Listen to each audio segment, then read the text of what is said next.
Hi guys, my name is Amanda and I am so excited to be sharing my first ever scrapbooking process video with you today.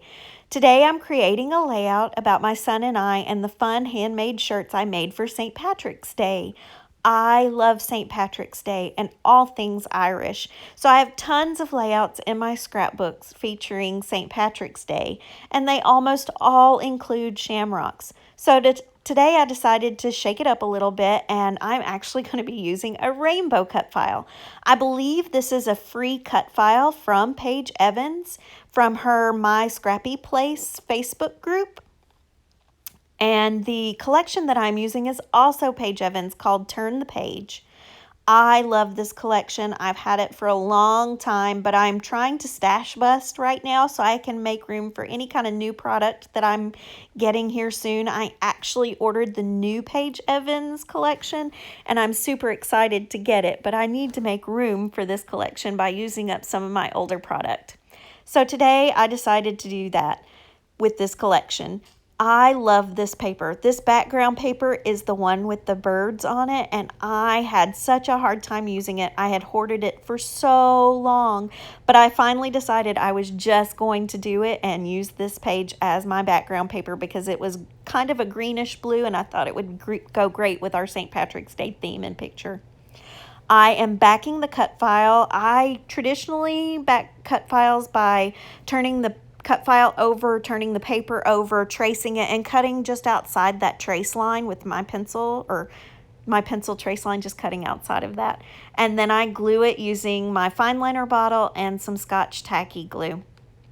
I originally wanted to have all the clouds in the same color family. So for instance, one cloud would be mostly blue patterns, one would be mostly pink patterns. But as I was going through the swatch book, I realized I didn't have enough of color families to do that, so I ended up making them all kinds of rainbow colors, and that's okay because I really like how it turned out.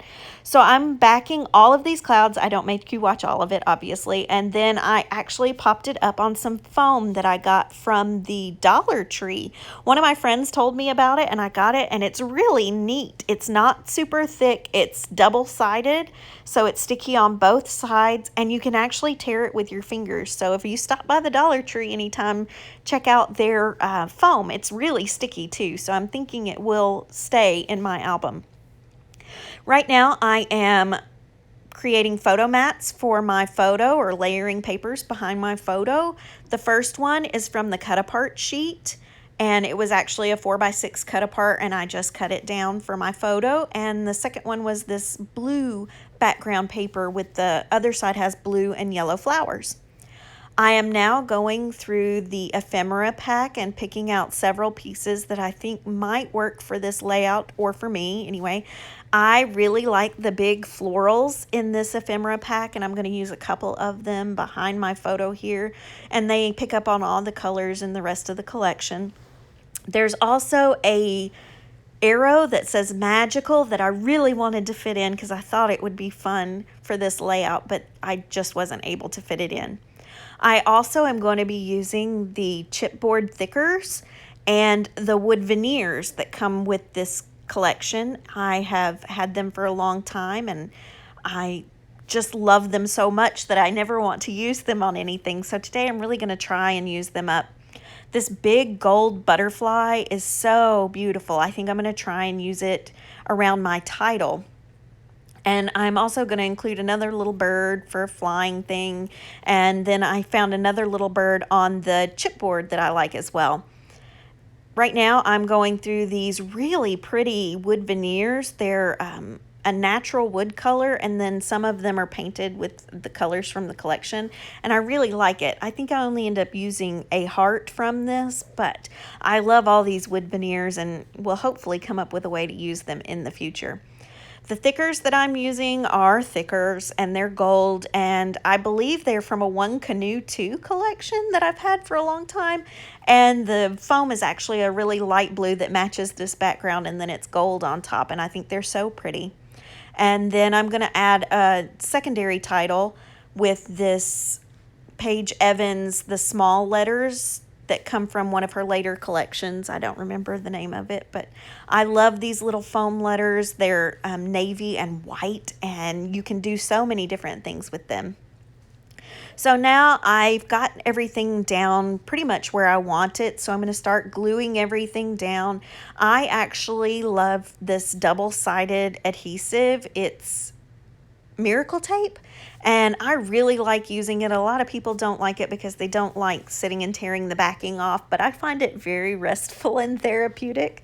So I have a hard time with tape runners. Either they don't stick, or like the ATG gun was just so big and awkward for me to use that I really had a hard time using it and ended up giving it away to one of my friends. So I really like this Miracle Tape. I buy it in tons and tons at a time, and I have a whole drawer full so that when I run out I actually can just grab another one. I love that stuff, and it works for me. It's not for everybody, but it works for me. So between the Miracle Tape and the Scotch Tacky glue, that's what I usually use to glue down everything on my layouts, and I have had no trouble with stuff staying on my layouts since I've been using this combination of adhesive. All right, it looks like I'm getting close to the end here. I'm still just gluing down everything, and I realize that I have not taken the tape off the back of this for the foam, and so here in a second I'm going to be turning this all over and trying to glue everything, or rip up all the pieces off the back of the foam and get this glued down. I'm really sorry you have to watch all this. I probably should have cut this. I will get better at editing videos as I go along, I promise.